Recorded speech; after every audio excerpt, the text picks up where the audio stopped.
Welcome back to another exciting episode of the Coffee and Cookie Show. I'm James. And I am Terry. We haven't done an episode in a little while. How long has it been? Well, let's see. The last time we did this was... We don't have to name a year. It's been a while. We're talking decades. Maybe singular decade. Maybe more. It's been a while. But anyway, I figured it's about time to get another episode out there. People have been asking. Everyone just... Every day they say, hey, when are we going to see another Coffee and Cookies episode? You'd be surprised at how many people ask me. It is true. My family seen the old Coffee and Cookie show not so long ago, and they keep asking when we can do the next one, and here we are. So our cookies for today will be Chips Ahoy, and the coffee will be Starbucks. Well, it's actually some boutique rotisserie that Leslie got, and I am showing off my daughter's pride, University of Portland, the Go Pilots. I couldn't find a second cup. I don't know what this is. University. Anyway, I'm just showing off coffee. So Coffee and Cookies, where we drink coffee, eat cookies, and talk about lots of stuff. Got lots of stuff, so stay tuned. Commercial break. Well, all right. The last episode of Coffee and Cookies was a while ago, like we said, and I think we have some footage of that right now. So Sandy, let's see some footage of this last episode. 2, 1. Hi, I'm James Kilpinen. And I'm Terry Moore. And this is a special 7-minute presentation to show you some of the highlights of the work we've done. Is that right, Terry? That is right. Yeah, as you can tell, it's been a while. So what has changed since the last episode? A lot of things have changed. I got married. We did this in Livermore, California, the last episode, and we are now doing this episode in Bellevue, Washington. So I relocated. I think James has too. What about you? Yeah, it has been a while. As you can probably tell, the quality has upgraded a tiny bit. I used to use those big VHS cameras and no mics. You're dating yourself. Maybe, well, not really. I had the camera a long time. But yeah, the technology has changed quite a bit. Clip-on mics now and new iPhone. iPhone's doing all the work. I should get a dedicated camera, but as we get more viewers, maybe we'll upgrade equipment. Yeah, just in case you're wondering, the previous episode was done retro style. So if it looks old, it's not because it's that old. It's just we chose to make it look old. Yeah, a lot of filters. As for this episode, what can viewers expect to see? Well, I think in the last, since the last time we've done this episode, James and I have been doing a lot of investing, just getting into the technology companies, investment in general, and we thought we want to share some tips on some of the very hot stocks that people are talking about today. Yeah, we're not actually recommending anything, so if you lose all your money on a stock, don't sue us, because we're not saying to actually go out and buy it. We're just thinking, here's something to think about. If you invest, great. But I didn't tell you to invest. I said this is what we like. And for today, we're going to talk about the Magnificent Seven. A few years ago was the FANG, and then there was a Magnificent Five. That was sold last year. So today, we are going to talk about the Magnificent Seven. And we'll get James' opinion about what he thinks about these companies and whether or not you should invest. Sounds good to me. Okay. But before we do, I want to say that I tried to make cookies for this episode, and they turned out very flat. And a reason why, it wasn't that Betty Crocker makes bad cookies, but I put in a whole stick of butter instead of half a stick. And apparently, if you double the amount of butter, you don't get good cookies. So that's a cooking tip. Don't double your butter. We're not here to give it cooking tips. We're here to talk about the investment tips. Well, it's coffee and cookies. We can still include cookie tips. Yeah, that's right. So today we're going to talk about Magnificent Seven stocks. And the companies are Alphabet, Amazon, Apple, Meta, Microsoft, Nvidia, and Tesla. These are the hot 7 stocks that kind of represents the high tech. And we're going to go through each one of them and have James and I comment on whether or not we will buy them and whether or not you should buy them. But we're not telling you should or shouldn't per se. Don't sue us. You'll lose everything. The lawyers are telling us exactly what to say and what not to say. So the first stock we're going to talk about is Alphabet. Many of you may not know what Alphabet is, but you're familiar with Google. A, B, C, D. You're familiar with Google. Alphabet is the parent company. And Alphabet as a company has traded close to, it's up 20% for the year so far. And here we are in October of 2024. It's done pretty well. It's about matching a little bit less than S&P 500. But James, what do you think about Alphabet? Do you use Google much anymore? No, I mean, that doesn't mean I don't say Alphabet's not a great stock. I mean, Alphabet really is synonymous with Google. But as far as Google's main bread and butter, the advertising from the search engines, I think it's going to either plateau or go down in the future because there's never been a challenger like ChatGPT or Claude or other reasons. So I think as more people start using that, I use it all the time. Actually, I prefer to go to ChatGPT over Google. Most of my searches now. So I think that I wouldn't say to sell the stock. I'm not selling any of my shares in it, but I'm not going to inquire anymore. Do you own any Google stock? Like 20 shares. 20 shares. 20 shares. And what are some of the major revenue streams for Google? They're known for their advertising, Google.com, but what are the major revenue streams for Alphabet? Well, one of the things Google leverages very well is their satellite strategy. So every time you use Google Maps, you don't pay a cent. But other companies, to use the Google Maps, they have to pay.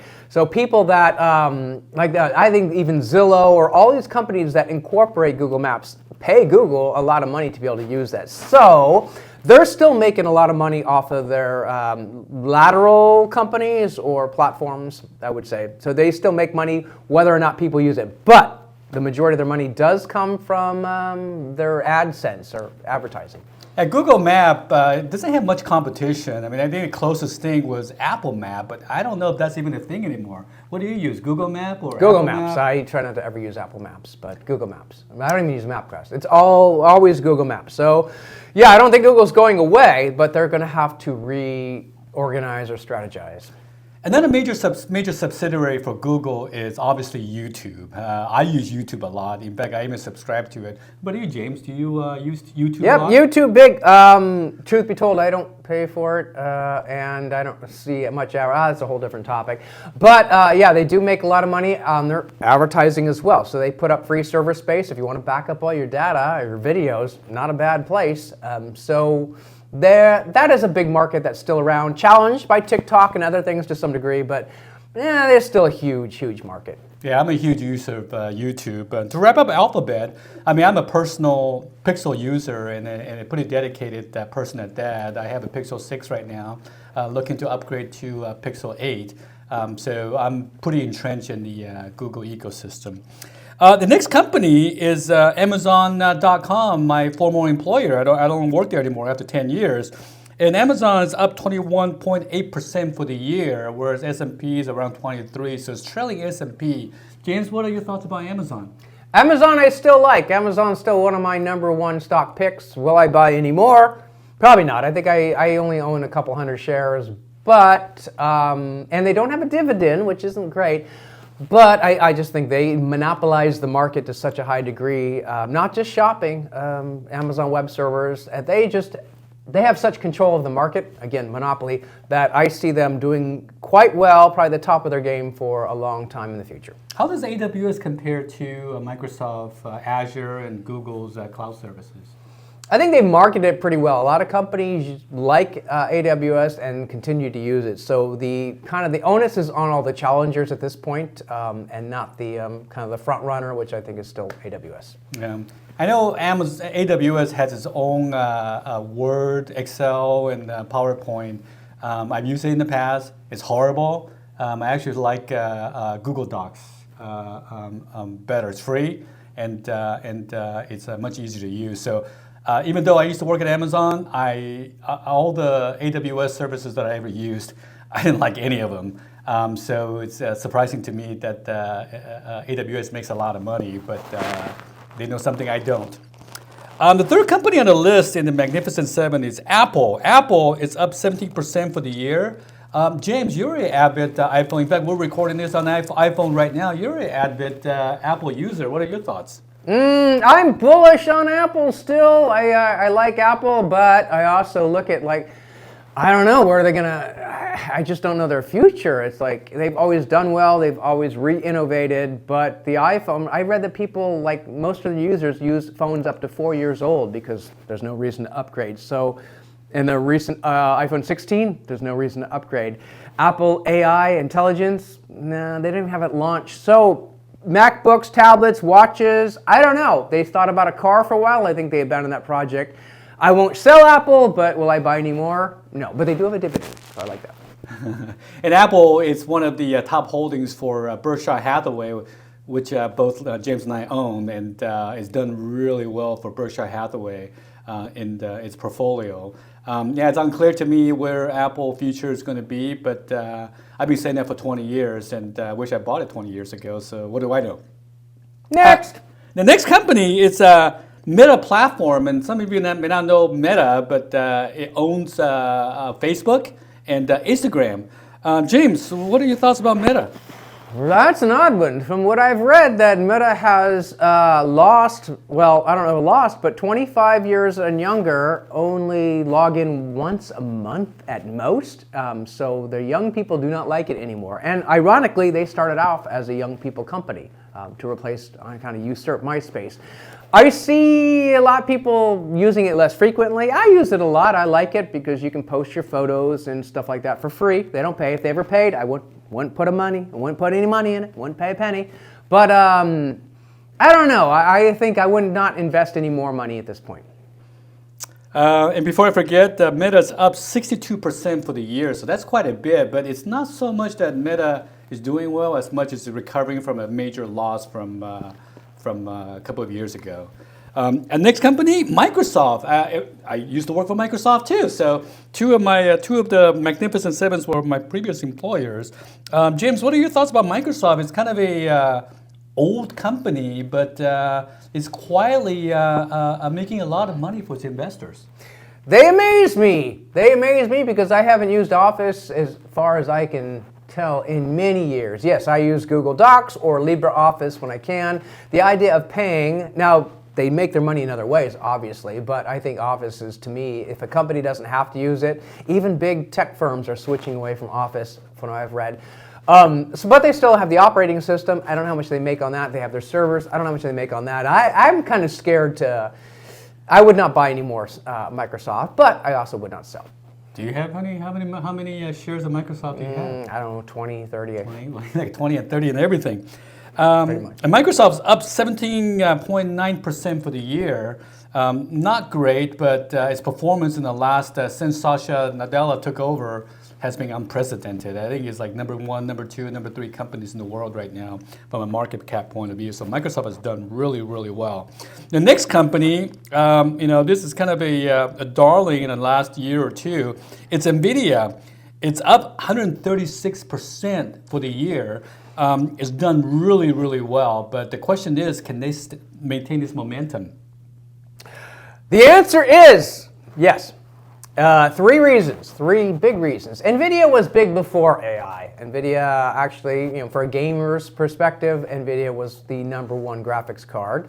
To a large degree. But Nvidia had their hand in 2 pies. If you needed gaming, they were big, but they were also got big in Bitcoin. And that has a, how much longer that's going to last, I don't know. But say you need all the power they can give and more. So they can sell their cards as fast as they make it. And then all of a sudden we had AI, and AI, even graphics-wise, image-wise, you need all the power you can get. But video-wise, they can't even match the demand for video. Even the power grids can't even match the demand. So my #1 pick, ding, ding, ding, is Nvidia. I still think they have a long way to go. They're one of the companies that I kind of think is like the military missiles and all that stuff, like Raytheon or Lockheed Martin, that they can just sell their wares as fast as they can make them. So I think Nvidia. Nvidia. I'm mixed on Nvidia. Most companies who are doing AI are not making money. It's hot right now, much like Cisco was in the late 90s. I don't know. I'm mixed. I don't own any Nvidia stocks, but I do have a lot of mutual funds that do own Nvidia stocks. So when it goes up, I benefit, but I'm not all in on Nvidia. The last company is Tesla. It's up 3.8% for the year, way below S&P 500. What are your thoughts about Tesla, James? That's complicated, but I do own a lot of Tesla shares over the years. They've had a few splits. But I got in about 15 years ago, and it's done very well for me. No dividend, I don't believe, so I'm not going to ever make any money until I cash out. However, I was in the Bay Area, California, like 4 times this year, and I cannot tell you how many times I've seen a Tesla. I see 3 or 4 in a row. I would say probably 1 out of 7 cars now that I've seen was Tesla, white ones. I'd see like 3 white ones in a row. So a lot of people are buying that car. They're making a lot of money. The caveat is their CEO is sort of crazy and getting political. And so I think I worry about a lot of people not wanting to buy their car now because they don't like the guy. But I also think a lot of people just don't care that much about politics because they just want a good car.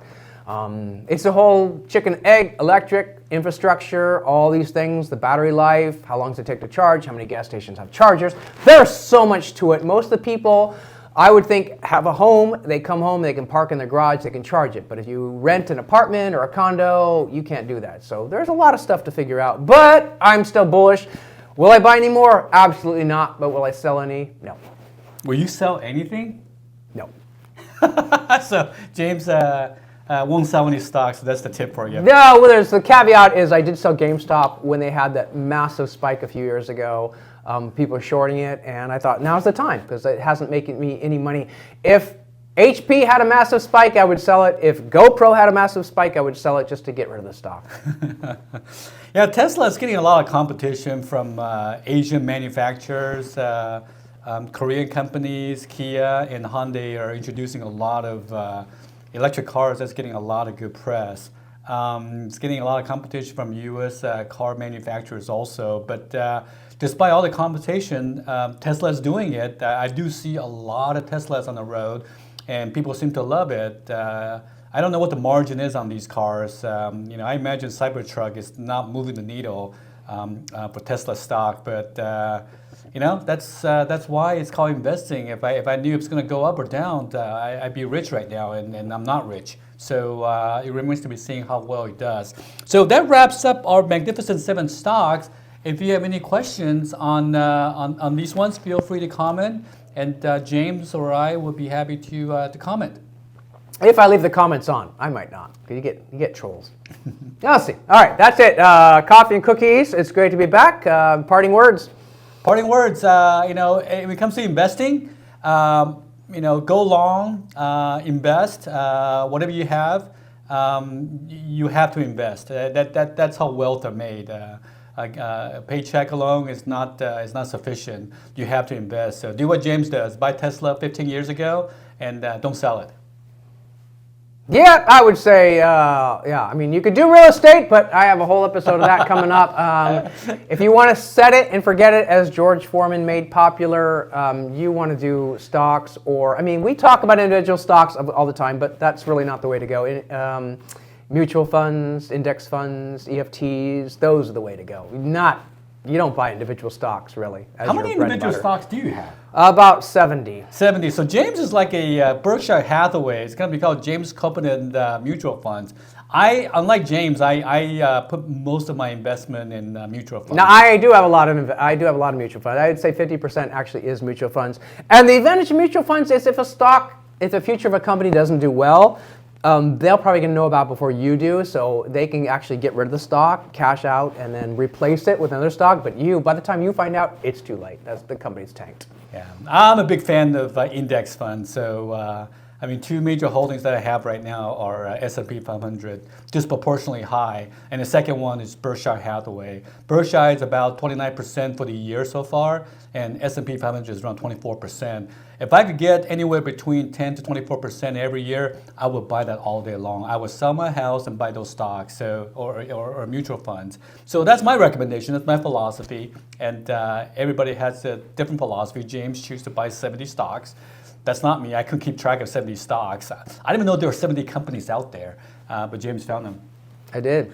And you can't buy the S&P directly. You buy stocks that are that hold the S&P. Yeah. So if you have any questions on investment tips, leave a comment, and I'd be happy to share my knowledge about the investing, retirement planning, and anything you want to do financially. That's it. Coffee and cookies. See you next time. hit that smash and subscribe button. Three things. Smash that like button, subscribe, and comment.